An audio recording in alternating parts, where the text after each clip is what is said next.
పొంగులేటి శ్రీనివాసరెడ్డి గారైనా రేవంత్ రెడ్డి గారి కుటుంబమైనా ఇందులో ఎవ్వరున్నా ఈరోజు సిబిసిఐడి ముందల మీరు ఆధారాలు పెట్టండి.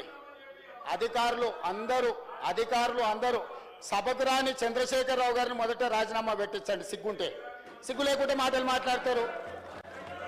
సిగ్గులేని మాటలు మాట్లాడితే నాకు కూడా చికాకు వస్తుంది అధ్యక్ష. సహనానికి కూడా అర్థం ఉంటుంది. కోటి 10 లక్షల జీతం తీసుకొని సభకు రాకుండా ఇంట్లో ఉన్నాయననేమో రాజీనామా చేయడంట, జీతం వాపసు ఇయ్యడంట. రోజు 18 గంటలు చేసి 4.5 లక్షల ఇందిరమ్మ ఇండ్లు కట్టించి ఈ రోజు లక్షలాది దళితుల గిరిజనులకు ఆదివాసులకు ఇండ్లు ఇచ్చి వాళ్ళ ఇళ్లలో వాళ్ళ ఇండ్లలో వెలుగు వాళ్ళ కళ్ళల్లో ఆనందం చూసే పొంగులేటి శ్రీనివాసరెడ్డి రాజీనామా చేయాలంట. సిగ్గుండాలి మాట్లాడడానికన్నా కొంచెమన్నా. అంటే మీరు చెప్పింది తినకపోతే మంత్రి రాజీనామా చేయాలనా? మీ తాతలు దిగొచ్చినా జరగదు.